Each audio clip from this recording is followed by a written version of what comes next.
In my last video, I shared my reason for this YouTube channel. I explained what truth is, why it matters, and where to find it. Although I had ideas of my own about why we believe what we believe, and I've even discussed it in previous videos, as well as written about it in my books.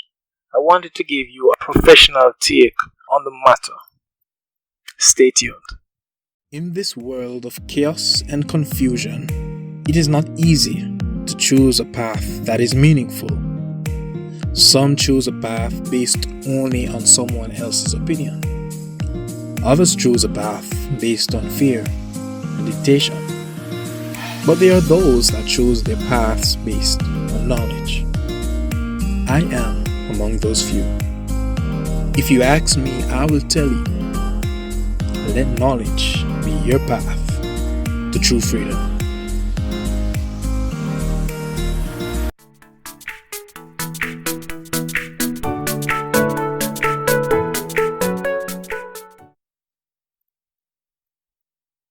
I thought about doing a summary on the psychiatrist article, but I didn't want to take anything away from his presentation. So here's what Ralph Lewis, assistant professor in the Department of Psychiatry at the University of Toronto, psychiatrist at Sunnybrook Health Sciences Center, and a consultant at the Odette Cancer Center in Toronto, had to say about why we hold on to our beliefs. So as we discuss Ralph Lewis's viewpoint on the subject matter, I'll be interjecting every now and again to give some pointers or to make some comments. So what actually is a belief, and why is it so hard to change? Beliefs evolve as energy saving shortcuts. Restructuring them is costly. And again, before I go any further, I just wanted to say that as I continue my journey, I try to find the truth of things. Not just what I hold as true, but as a part of the collective truth that exists, or if you want to say the objective truths that exist. So I wanted to give some more clarity again, and also to help you, my truth seekers, to understand that we are all affected by things around us.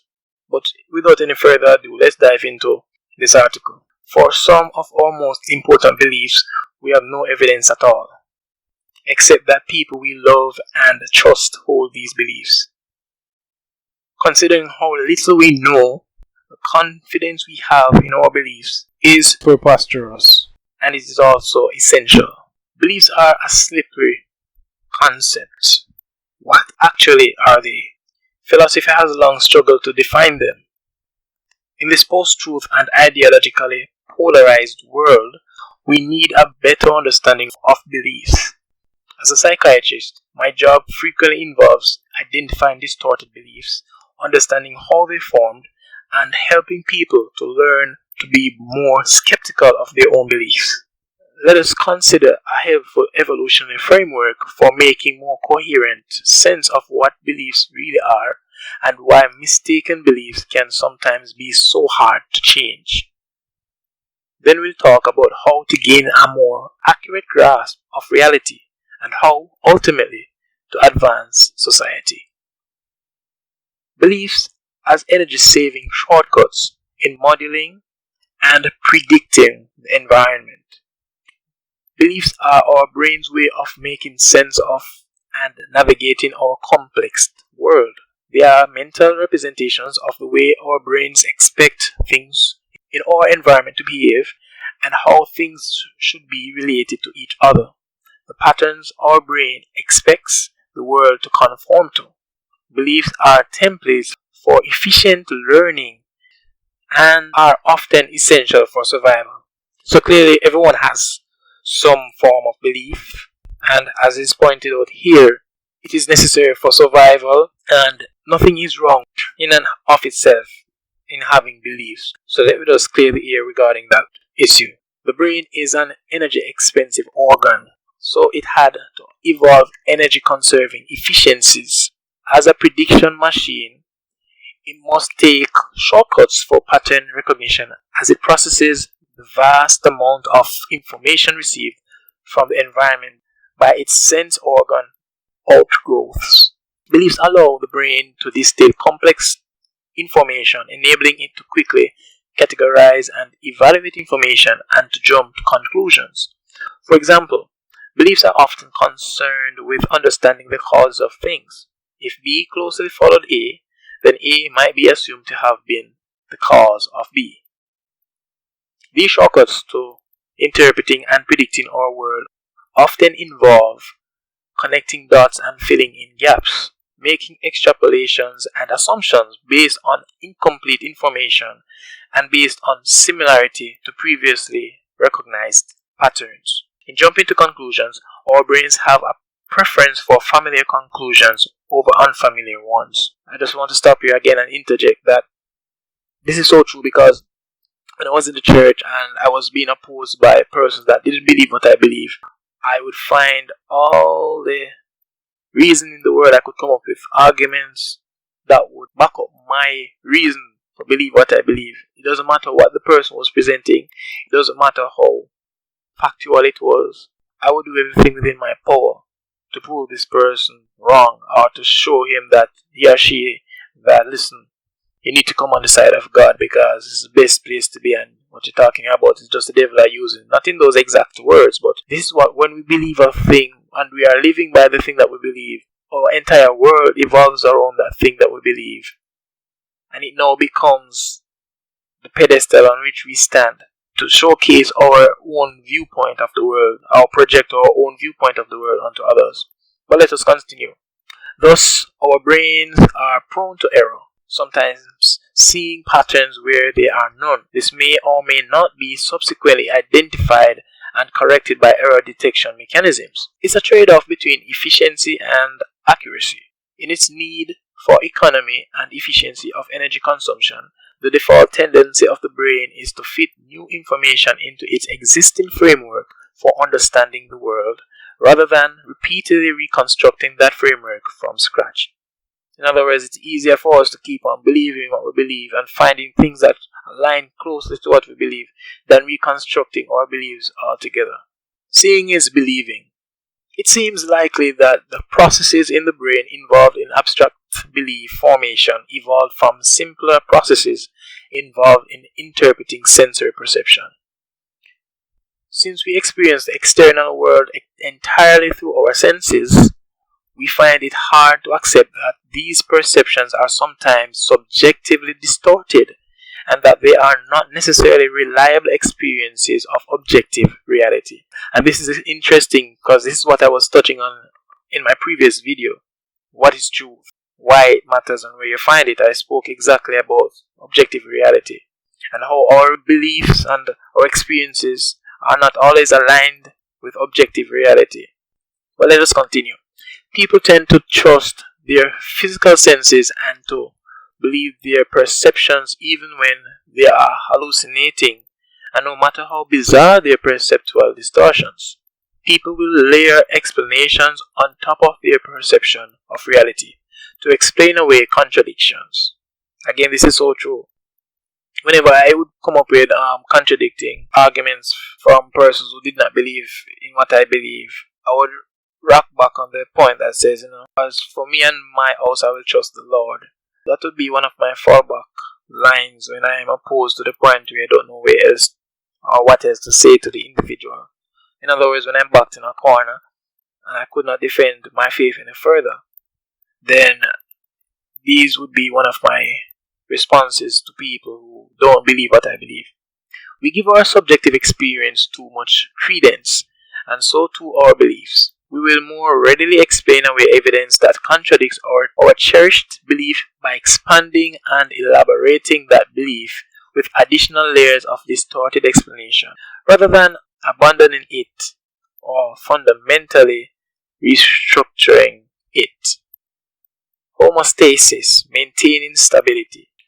Primitive nervous systems evolved in simple organisms in part to serve the function of homeostasis, a dynamic psychological state of equilibrium or stability, a steady state of internal conditions. Homeostasis is structured around a natural resistance to change, following the same principle as a thermostat. The lower primitive part of our human brains maintain homeostasis of breathing, heart rate, blood pressure, temperature, energy balance, via appetite, and a variety of endocrine processes. So too, beliefs preserve a kind of cognitive homeostasis, a stable, familiar approach to processing information about our world. We should expect that the homeostatic function that defined primitive brains would likely have been preserved as an organizing principle in the evolution of more complex brains. Certainly, complex brains are geared toward reacting, learning, and adapting. But just like primitive brain functions, these adaptations are ultimately in the service of maintaining homeostasis in an ever-changing environment. Radically restructuring our belief system and creating a new worldview engages parts of the brain involved in higher reasoning processes and computation, and is consequently more effortful, time and energy consuming. The brain often cannot afford such an investment. This would explain why, when we experience cognitive dissonance, and this is also a topic I spoke about in one of my previous videos, I'll try to have the link somewhere in this video that I can reference to it. It is easier to resolve this discomfort by doubling down on our existing belief system, ignoring or explaining away the challenging, contradictory information. And again, this will happen. Once you are facing opposition, you will find yourself finding arguments that support what you're going to hold as true. And you'll see why in a short while, why we tend to do this. He's going to explain this thing to us. A consistent sense of self and a personal investment in one's belief. Another important factor accounting for resistance to changing our beliefs is the way our beliefs are so often intertwined with how we define ourselves as people or our self-concept. Indeed, beliefs are associated with a part of the brain integrally involved in self-representation, the ventromedial prefrontal cortex. I hope I got that pronunciation right. We want to feel that we are consistent with our behavior aligning with our beliefs. We constantly try to rationalize our own actions and beliefs and try to preserve a consistent self-image. It's embarrassing and quite often costly in a variety of ways to admit that we are fundamentally wrong. And this is a very important point, so let me read this again. It is embarrassing and quite often costly in a variety of ways to admit that we are fundamentally wrong. And again, I must attest that this statement is absolutely true. When I just started my journey, no one could tell me that the things that I was coming across was true. I had to force myself, trying to allow the objective mind to take control of the situation as opposed to using my emotions and my subjective reasoning and rationals to conjure up reasons to stop doing the research. When I came across the Hebrew Israelites who at one point wanted to indoctrinate me, I had to do my own research. But at the same time, I did not want to feel that I was wrong. And indeed, it was a very embarrassing experiment and experience. But let us move on. In many cases, people have a lot invested personally in their belief system. They may have staked their reputation on a particular belief. Not infrequently, people structure their whole lives around a belief. And this investment may go far beyond a sense of self, extending to large material and financial investments or a life's career.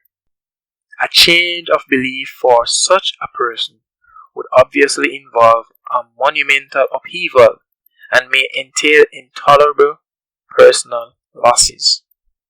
Talk about losing a church family. Talk about losing contacts with persons you interact with on a daily basis sometimes. talk about losing out on the type of activities that I was accustomed to doing, the hours of practice that I spent with my church brothers when I was singing in the group and with the choir, the church choir on a whole, and whatever activity, whether it was for AY. I remember leaving work some evenings and going straight to church to take part in the AY meetings to prepare for the next Adventist Youth Program for the Sabbath afternoon. That type of investment is described here.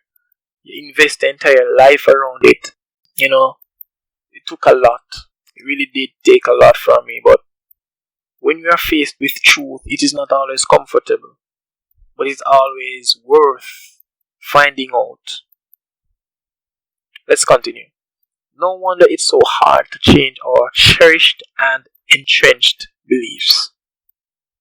The social dimension of belief.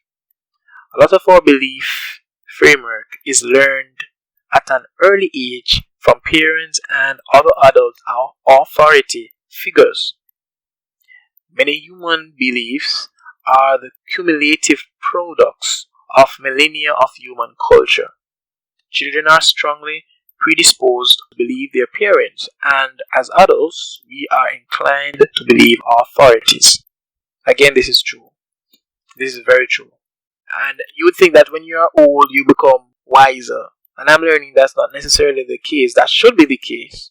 But we are programmed, as the psychiatrist is saying here. We are programmed from our children. And as the old adage goes, if you bend a tree from it young, now the change when you grow old. And another one that we know is you can't teach an old dog new tricks. So we have to have the intention within ourselves to challenge that which we believe.